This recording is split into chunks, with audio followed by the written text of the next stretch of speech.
오늘 말씀은 마태복음 16장 24절 말씀입니다. 함께 봉독하겠습니다. 그러고서 예수님은 제자들에게 이렇게 말씀하셨다. 누구든지 나를 따라오려거든 자기를 버리고 제 십자가를 지고 나를 따르라.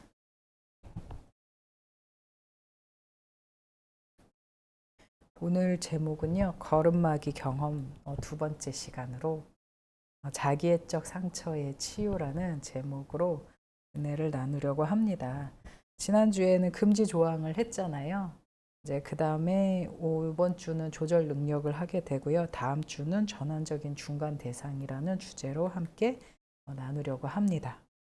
이제 그 지난주를 살짝 복습을 하면서 이제 요번 거하고 같이 연결이 되는 그 부분을 좀 다루었는데 죄와 수치심의 관계에 대해서 제가 이제 좀 복습 차원에서 함께 이제 나누려고 합니다. 왜 그 심리학에서 이제 자아 심리학에 속하죠. 이제 우리가 대상관계 이론에서 자아 심리학에 속하는 이 걸음마기의 그 내용은 뭐 자아 심리학을 다루려고 그러는 것이 아니라 이제 그쪽에 속한다는 것을 이제 먼저 밝히고요. 거기에서 나타나는 어떤 상처, 어떤 트라우마, 그 문제는 자기애적인 상처라는 거잖아요. 그래서 이제 자기애적 상처의 근원을 발달 단계 속에서 어디에서 기원을 찾아볼 수 있을까? 그게 이제 걸음마기로 보고 있습니다. 에릭 에릭스는 아동기와 사회에서 걸음마기의 고착을 정신병리의 근원의 은유로 보고 있습니다. 이제 유아기의 상처가 생존과 관련한 그런 문제라면 걸음마기의 상처는 자기애적 상처와 관련합니다. 이 신앙의 현장에서도요, 이 둘의 부류는 매우 다른 신앙의 형태를 가져요.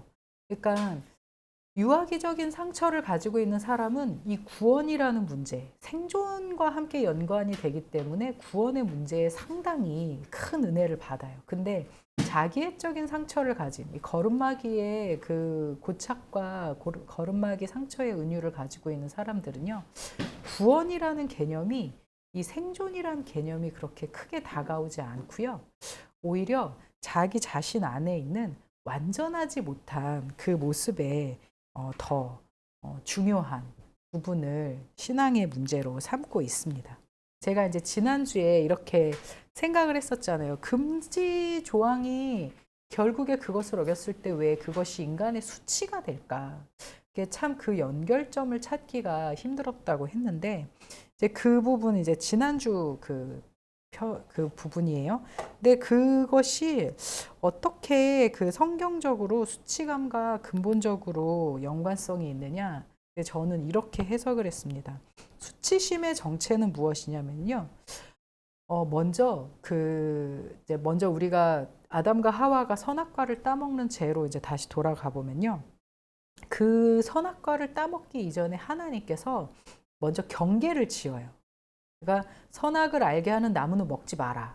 근데 생명나무는 먹게 하셨어요. 아무거나 다 먹어도 되는데 선악을 알게 하는 나무는 먹지 마라. 그러니까 어떻게 보면 인간의 경계가 되게 작았던 거죠. 금지 조항이. 그냥 선악을 알게 하는 나무 그거 하나였어요. 그러니까 어떻게 보면 그거는 인간은 하나님과 같은 존재가 아니라는 아주 작지만 큰 차이의 그 은유적인 표현이 아니었을까 싶어요. 그런데 그 명령을 내리신 하나님의 그 본질에 우리가 가봐야 될 것 같다라는 생각이 듭니다. 그것은 바로 하나님이 완전하신 분이시다라는 것을 우리가 기억을 해야 합니다. 하나님은요, 경계가 필요 없는 분이에요. 하나님은 금지를 받을 필요가 없는 분이에요. 안 되라는 말이 필요 없는 분이 바로 하나님이십니다. 그러니까 하나님은 그냥 본인이 하는 모든 행동이 다 완전하고 죄가 없고 안 돼가 필요 없는 분인 그런 완전한 분이시기 때문에 자기 자신의 모든 행위도 다 완전하게 행동하시는 그런 분이신 거죠. 그런데 그 하나님이 경계를 짓는 것이 바로 인간이었어요. 그러니까 인간은 하나님만큼 완전한 존재가 아니다라는 거죠. 그러니까 이 선악과를 가지고 경계를 지었을 때 인간과 하나님의 그 엄청난 질적 차이라는 것은 바로 이 완전성에서 나오지 않을까라는 그런 생각이 듭니다. 그런데 이제 정리하자면, 한마디로 정리하면, 인간은 완전하지 않고 하나님은 완전하신 분이십니다. 그런데 인간이 죄가 들어오기 전에, 선악과를 따먹기 이전에 인간은요, 완전하지 못했지만 그걸로 충분했어요. 왜냐하면 하나님과 관계가 충만했기 때문에. 그러니까 자기 자신이 완전하지 않아도요, 완전한 대상이 자신과 함께 있기 때문에 그 일체감이 자신의 완전하지 못한 그 불완전함을 봐도 불안하지도 않고 그것에 개의치도 않고 그것에 매여 있지도 않게 되는 존재였다는 거죠.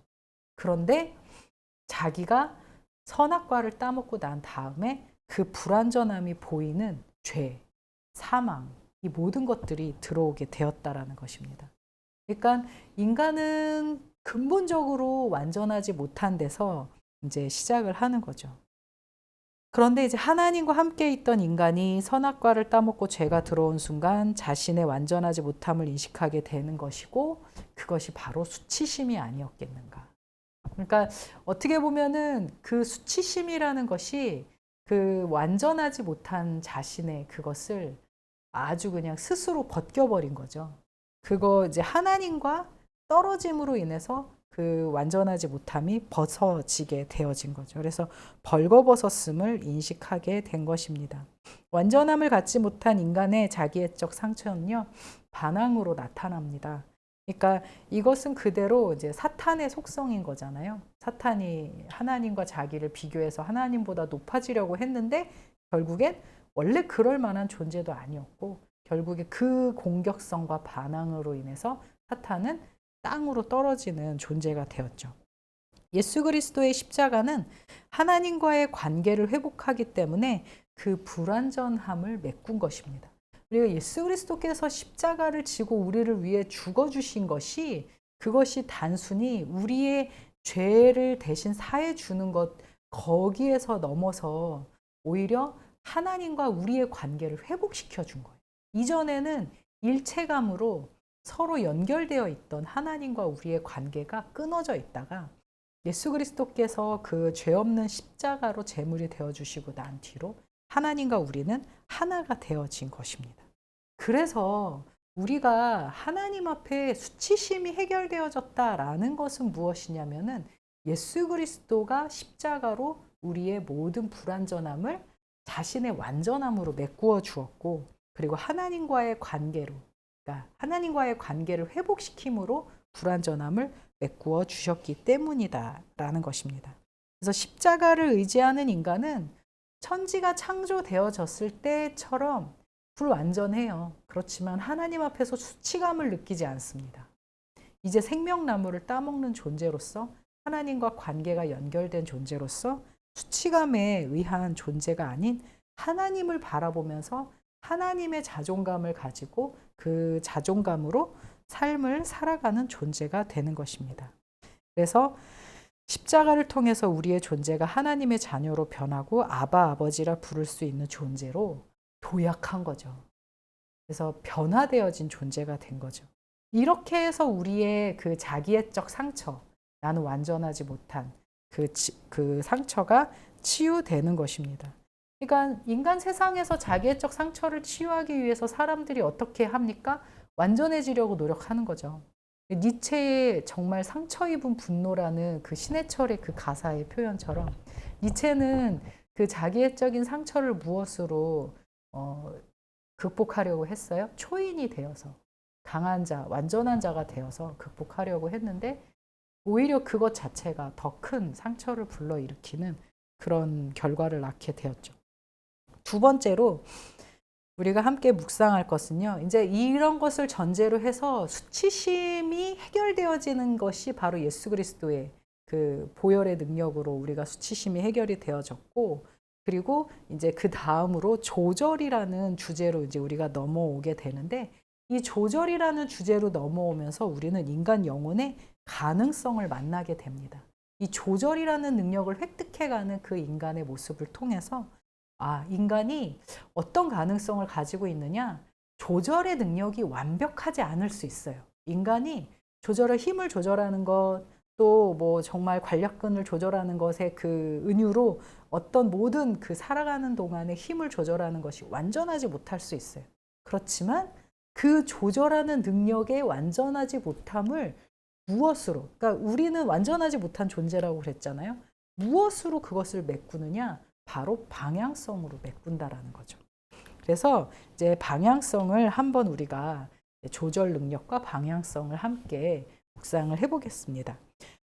걸음마기의 기간은 조정 능력을 획득하는 기간입니다. 이 시기의 딜레마는요, 이 시기에 나타나는 공격성을 어떻게 다룰 것인가입니다. 그러니까 조절을 왜 해야 돼요? 왜냐하면 이때 나타나는 힘이 조절이 안 되니까, 저 예전에 정말 성우가 이렇게 그 딱 이 시기 때, 걸음마 시기 때 엄마한테 막 뺨을 때리는 그런 일이 있었어요. 많이 맞아봤죠. 그래서 이제 그런 행동들이 자기의 힘을 조절하지 못하는 데서 오는 거거든요. 그러니까 아이가 이제 나빠서 뭐 혹은 정말 엄마를 공격하고자 하는 그런 마음으로 이렇게 막 뺨을 때렸을 수도 있겠지만 그런데 이제 그건 아니겠지만 어쨌든 그런 행동들은 다 자신의 힘을 조절하지 못한 데서 오는 것입니다. 근데 이제 이것이 바로 무엇이냐면요. 이걸 뭐 일종의 반항과 공격성으로 본다면 이제 그때 바로 걷기 시작하면서 가장 많이 듣기 시작하는 말이 안 돼라는 거죠. 안 돼의 시기가 시작하면서 자신의 자아를 찾아감과 동시에 공격성도 나타나는 거죠. 그러니까 인간의 본성인 거예요. 자기의 힘을 알아가고 자기의 힘이 이제 느껴지기 시작하는 순간부터 공격성이 나타나는 거죠. 이런 조절 능력과 공격성, 이 모든 것은요, 무엇을 상징하냐면 힘이라는 것을 상징합니다.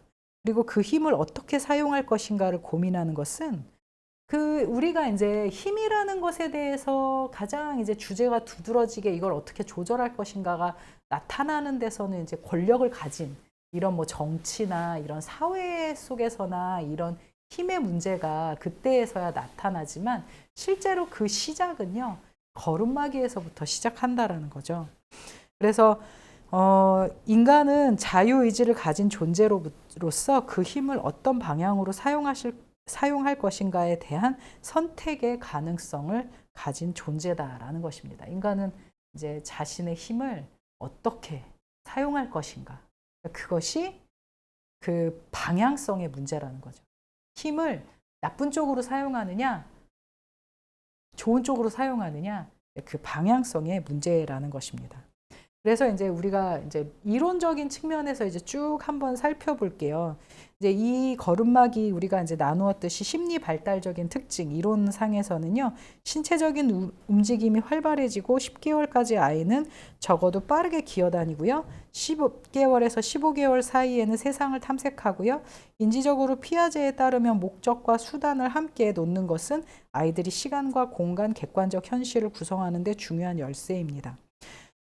아이는 18개월이 되면 여러 사람들과 뛰기 시작하고 신체적인 움직임은 하지만 서투릅니다. 아이는 건전한 판단보다 더 많은 운동성과 인지적인 능력을 이미 획득하고 있고요.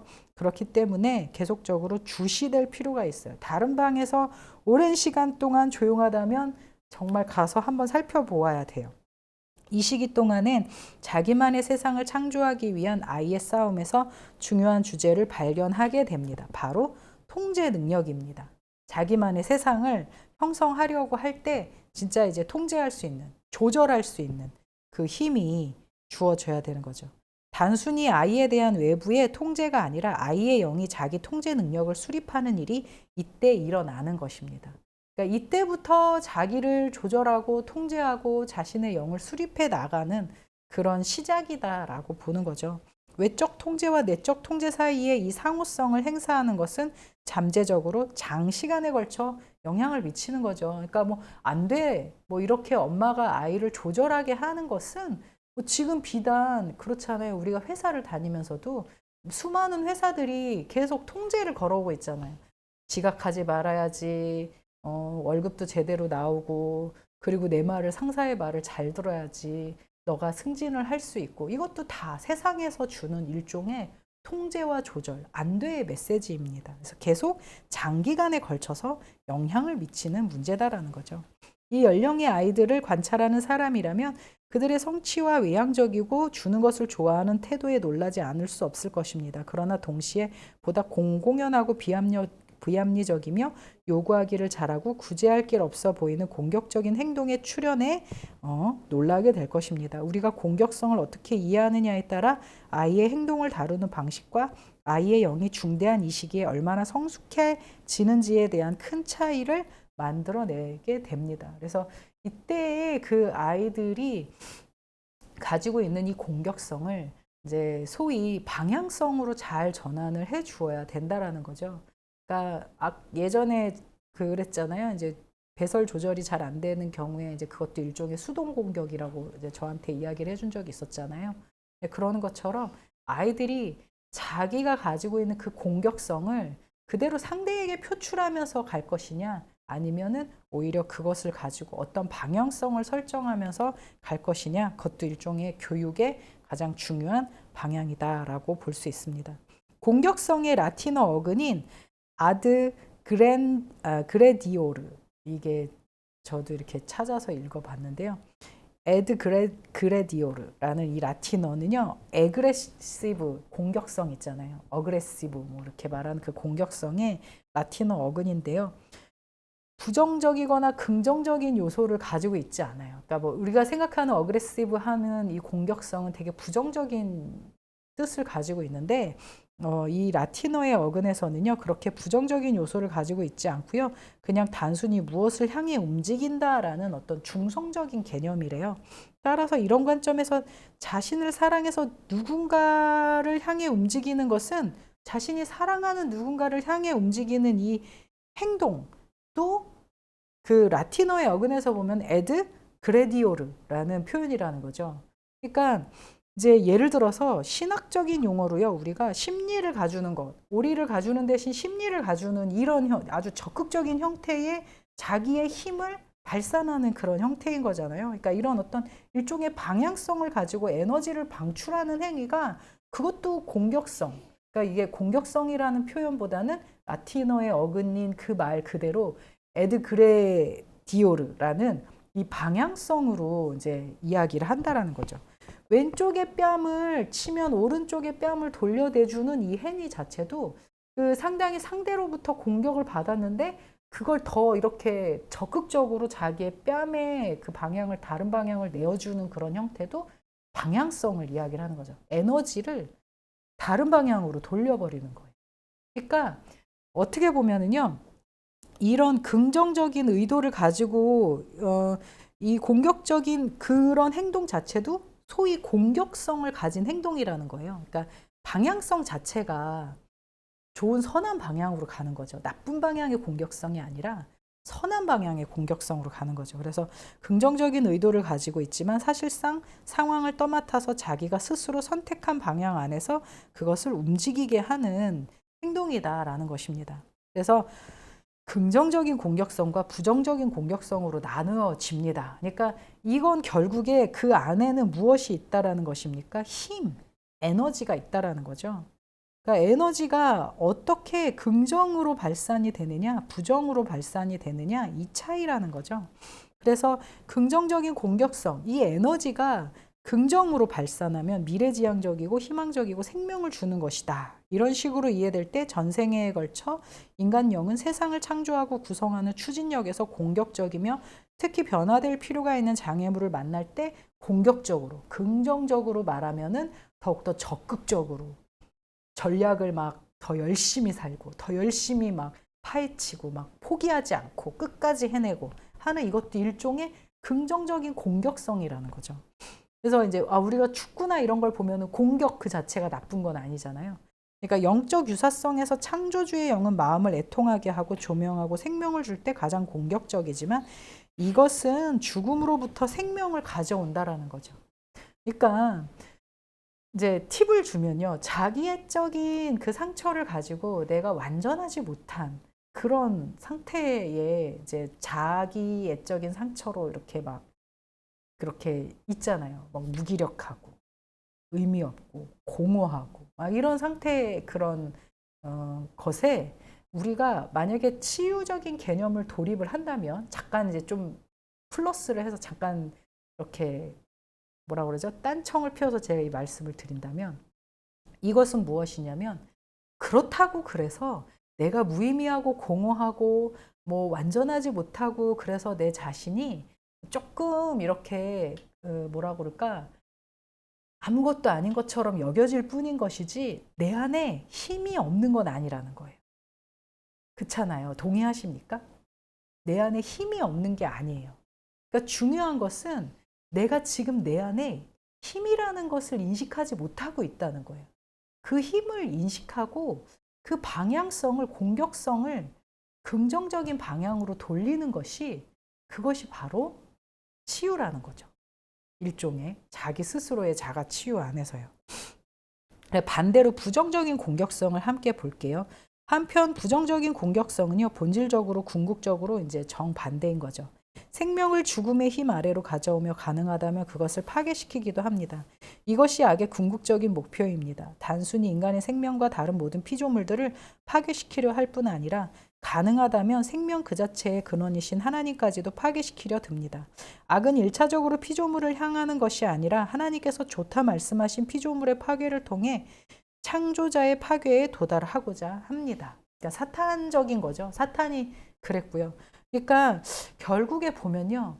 우리가 어떻게 보면 이 공격성이라는 것 자체가 이게 이제 힘이라는 것이라고 이야기를 했잖아요.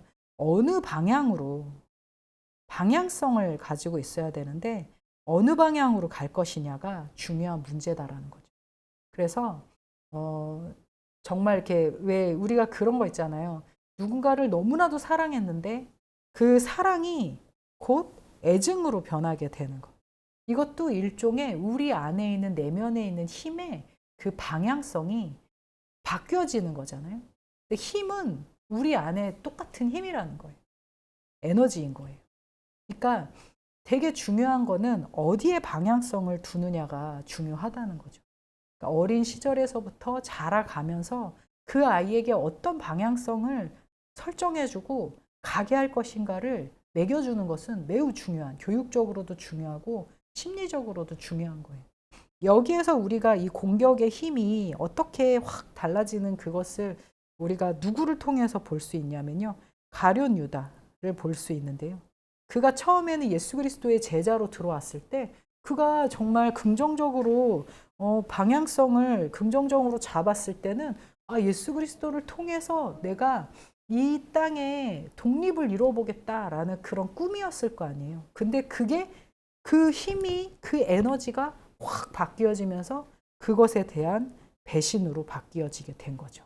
그러니까 우리가 일종의 방향성을 잘 알고 설정하는 것은 매우 중요합니다. 그래서 조절 능력을 학습한다는 건 무엇을 조절할 것이냐? 힘을 조절하는 거죠. 네, 따라서 죽음은 삶의 시작에서부터 존재하며 이제 죽음이라는 개념으로 이 2단계를 바라보게 되면은요.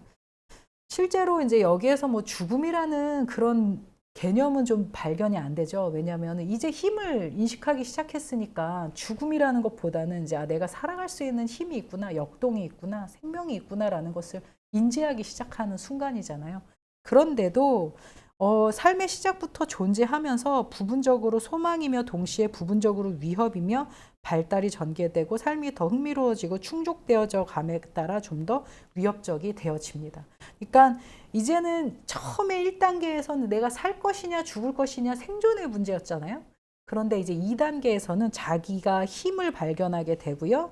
대상이 제재를 하게 되고 그러면은 이 제재와 내가 싸워서 이겨야 할 것이냐 말아야 할 것이냐라는 공격성을 발견을 하게 되고 그러니까 여기에서 이제 인간은 좀 더 내가 부정적으로 갈 것이냐 부정적인 방향성을 가지고 사람들과 싸워서 내가 막 쟁취해가지고 갈 것이냐 아니면 긍정적인 방향으로 이 사람을 내가 사랑하고 오른뺨을 맞았으면 왼편을 내주고 오리를 가면 심리를 가주는 그런 사람이 될 것이냐 이런 방향성을 가지고서 내가 어떻게 생존하며 살아갈 것인가를 결정하게 된다라는 거죠. 내 힘을 어떻게 사용하면서 살아가게 될 것인가. 그래서 죽음과 죽음을 제시하는 어떤 것에 대한 억압이 바로 자아의 기초이지만 이것은 18개월에서 2세까지 가능한 무시되고 부인되고 혹은 망각됩니다. 그러니까 이제 뭐 이제 처음 태어났을 때처럼 이제 뭐 정말 젖이 없으면 죽는 그런 시기와 같은 데는 아니고 이제는 적어도 걸어다니면서 자기가 먹을 수 있는 시기이니까 어느 정도 이제 죽음이라는 거는 좀 약간 망각되어져 가는 시기가 시작돼 가죠. 그래도 그 무의식 속에 깔려 있는 것입니다. 결과적으로 죽음과 공허의 암시를 불러일으키는데 기여하는 것이 무엇이든지 간에 죽음의 통합된 느낌을 외부로 돌립니다. 이제 내 안에서 이제 죽음이 시작되는 것이 아니라 이제 외부에서 나를 저지하면서, 외부에서 나를 공격하면서 내가 죽을 수도 있구나라는 것을 생각하기 시작한다라는 것이죠. 그래서 인간이나 그 정신에 피할 수 없고 궁극적으로 부인할 수 없는 운명을 잊어버리지 않게 하는 상황에 그것을 강요합니다. 이제 세 번째 함께 나눌 주제는요. 그러면 그 조절 능력을 이제 방향성을 어떻게 삼을 것인가에 대해서 이제 아주 이렇게 재미있는 드라마를 하나 이제 이야기를 하면서 한번 이렇게 이제 보려고 합니다. 그래서 제가 드라마를 가져왔다고 해서 욕하지 마세요. 욕할 생각은 없겠지만 이제 여기 이제 제가 미스터 션샤인이라는 드라마를 이제 봤는데 정말 이 드라마가 명작인 게 그 인간의 정신과 뭐 사랑과 이게 그냥 애정 뭐 이런 걸로만 끝나는 것이 아니라 그 거대한 인간의 그 담론까지도 담아냈기 때문에 사랑이라는 하나의 주제로 독립과 막 투쟁 뭐 이런 것까지도 다 담아냈잖아요. 그래서 어떤 그 정신이 되게 좋은 드라마여서 제 인생의 최고의 드라마로 이제 뽑는 드라마인데 여기에서 이제 조절이라는 그걸로 이렇게 보면은요. 조절이라는 은유로 이 네 명의 이제 그 캐릭터들을 보면은 참 그 하나의 방향성을 가지고 조절이 통합이 돼요. 이 힘의 통제가 통합이 돼요. 그러니까 어떻게 보면 여기에서 조절 능력이 그 가장 온전한 사람은 고해신이라는 사람이에요. 이 사람은 양반가에서 태어났잖아요. 양반의 그 상징이 무엇이에요? 왜 보통 보면 근본도 없는 자식이라는 표현을 많이 쓰잖아요. 양반가는 태어나면서부터 맹자와 공자를 가르치면서 사람의 행동과 사람의 그 모든 그 태도를 조절시키고 그리고 그 사람의 그 모든 것들을 이렇게 교육으로 막 해서는 안 되는 것들을 엄청나게 가르치면서 그 사람을 하나의 이제 그 양반의 사람으로 만들어내는 거예요. 그게 이제 그 조절 능력의 최고봉이 조선시대 양반가인 거죠. 그렇게 이제 조절이라는 것을 선천적으로 타고나면서 살아온 이제 사람이 바로 고해신이라는 사람인데 이 사람이 조선시대의 양반가에서 태어난 여자라면 꽃처럼 살아야 되는데 예쁜 꽃처럼 살아야 되는데 나는 꽃으로 살고 있어. 다만 나는 불꽃이요. 그래서 조선의 독립을 위해서 총자루를 이제 든 거죠. 그래서 개화한 이들이 즐긴다는 가배, 불란서 양장, 각국의 박례품들이 나 역시 나 거기에 나도 관심이 갈 수 있지만 단지 나의 낭만은 그런 것들이 아니라 독일제 총구 안에 있을 뿐이요. 혹시 아우 내가 그날 밤 들킨 게 나의 낭만이었을지.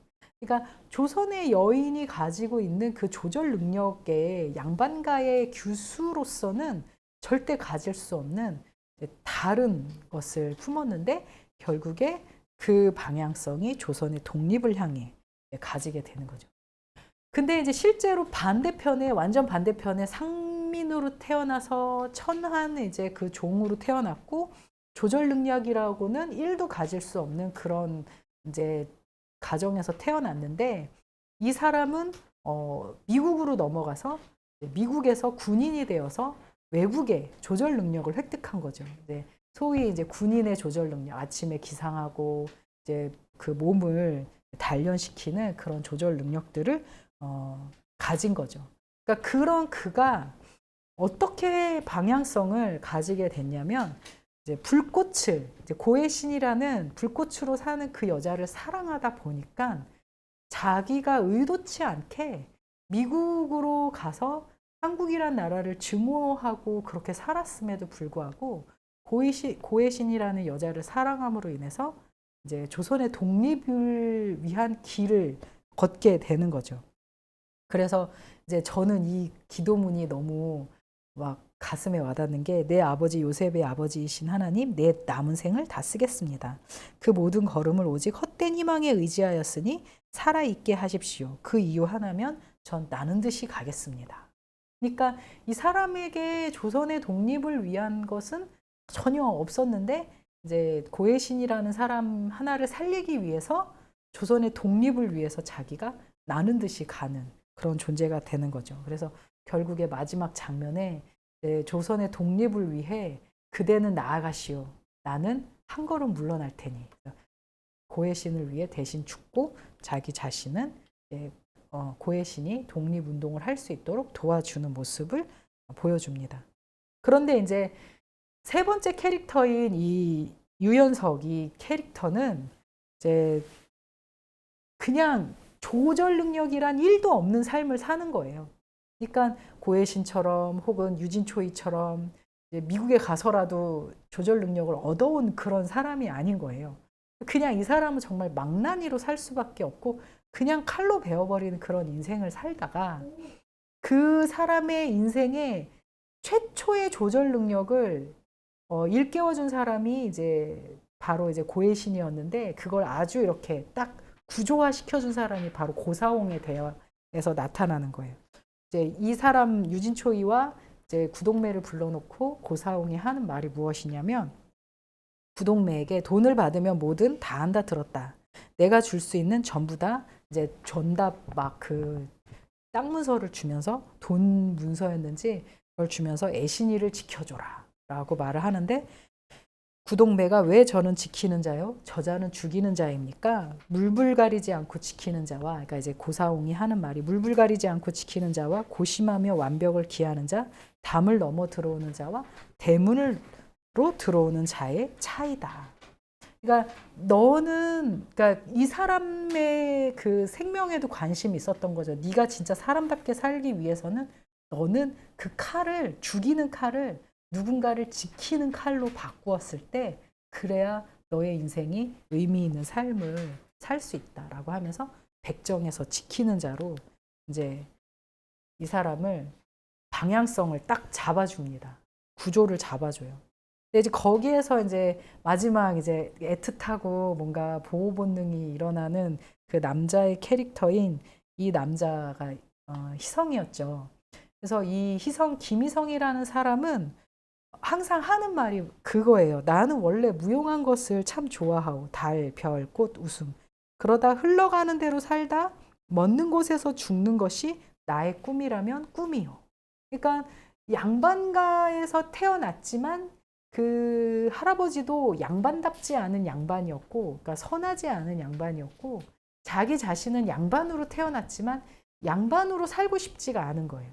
그러니 이 사람에게는 조절보다는 흘러가는 대로 사는 그 모습이 그의 삶이었던 거죠. 그런데 이 사람이 어디에서 정착을 했냐면 바로 고해신이라는 그 여자에게 그 마음이 정착을 하면서 또 함께 구동매도 고해신을 지키면서 독립의 발을 담그게 되고 그리고 김희성도 고해신을 그렇게 흘러가듯 사랑하다 보니까 그 안에 마음이 머물고 거기에 담으면서 자기도 독립의 발을 담그죠. 그래서 그 마지막에 고문을 당하면서 죽을 때 이런 말을 하잖아요.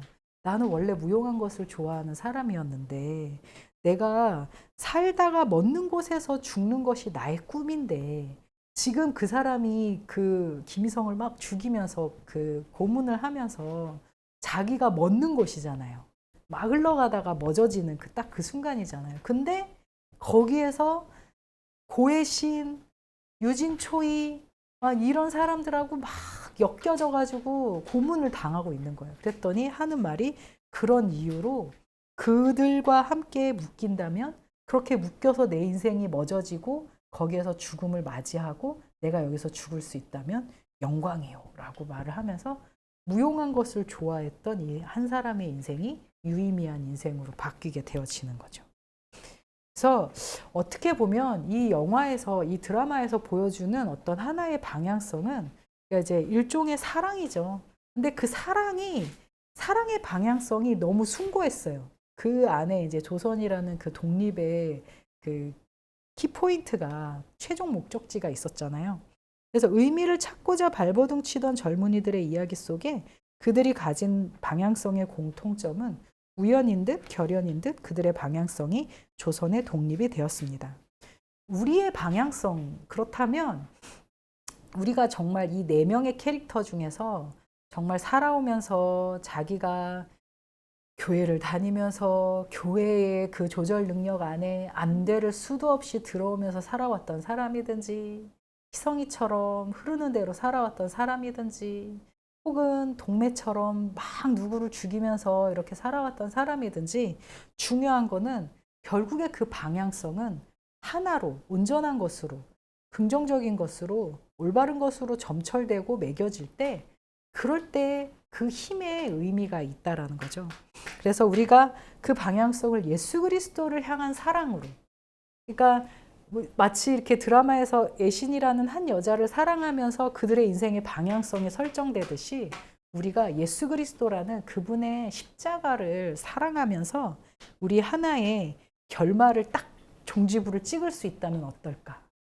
우리의 힘이, 우리가 가지고 있는 힘이, 그것이 바로 그 에드 그란디오르라는 그 공격성이 예수 그리스도를 향한 방향성으로 매겨진다면 얼마나 의미 있는 삶일까라고 생각을 해보게 되었습니다. 그래서 그분의 다시 오심으로 우리의 방향성을 재정립하고 우리의 삶은 소유를 통해서 자신의 불완전함을 채우려 하는 그런, 세상의 사람들은 소유를 통해서 자신의 불완전함을 채우려고 한다면, 혹은 다 채우지 못해 발버둥 치는 그런 삶을 살아온다면, 우리는 오히려 그것을 넘어서 그것을 제끼고 그분을 향한, 예수 그리스도를 향한 방향성으로 우리의 눈빛을 채우는 삶을 사는 것이 진정한 우리의 방향성, 우리의 힘의 방향이 되어지지 않겠는가라는 것을 함께 나누고 싶었습니다. 결론적으로요, 자기애적인 상처를 치유한다는 것은요, 완벽하고 싶지만 완벽하지 못한 자아를 향한 상처의 치유예요. 그러니까 우리는 의미가 없어요. 의미가 없고 우리 자신으로는 완전하지가 못해요. 그러니까 의미가 없을 수밖에요. 그런데 오늘날 많은 사람들이 완벽하고 싶지만 완벽하지 못해서 상처를 받아요. 그래서 더 그 경연 프로그램 슈퍼스타 K, 그래서 끝을 향해 막 계속 성취를 향해 달려가는 그런 것들이 더 우리가 그런 것을 봤을 때 막 뭔가 사람들이 거기에서 이렇게 충족과 만족감을 느끼는 것은 나도 정말 저런 힘을 가지고 싶다, 저런 방향성을 한번 가져보고 싶다, 이런 의미가 아니겠습니까? 그래서 내가 지금 현재 느끼는 이 고통과 자기애적인 상처가 비교의식에서 나타난 것일 수도 있고요. 혹은 어떤 사람은 아예 성취에 중독이 돼서 계속 끊임없이 뭔가를 하지 않으면 안 되는 사람일 수도 있어요. 그래서 자기 스스로에게서부터 나온 상처일 수도 있어요. 그러나 자기애적인 상처의 치유는 소유가 아닌 존재의 방향성에서 나온다라는 것입니다. 오늘의 말씀처럼 마태복음 16장 24절에 그러고서 예수님은 제자들에게 이렇게 말씀하셨다. 누구든지 나를 따라오려거든 자기를 버리고 제 십자가를 지고 나를 따르라. 나의 십자가를 발견하고 그 십자가를 지면서 예수 그리스도라는 방향성을 향해 살아가는 삶, 그것이 바로 그리스도로 충만해지는 삶이라는 것입니다. 자기를 부인한다는 것은 근본적으로 자신을 버리는 게 아니에요. 예수 그리스도를 의존해서 완전함을 얻어가는 것입니다. 그러니까 나를 부인하는 것은 나의 불완전함을 부인하는 것, 나의 죽음을 부인하는 것이지 김은주라는 사람을 부인하는 게 아니에요. 그래서 내가 지금 완전하지 못하지만 예수 그리스도를 통해서 내가 하나님과의 관계성이 회복되어지고 나는 이제 하나님과 하나가 되어서 내가 불완전해도 그 수치가, 벌거벗음이 보여지지 않게 된다라는 거죠.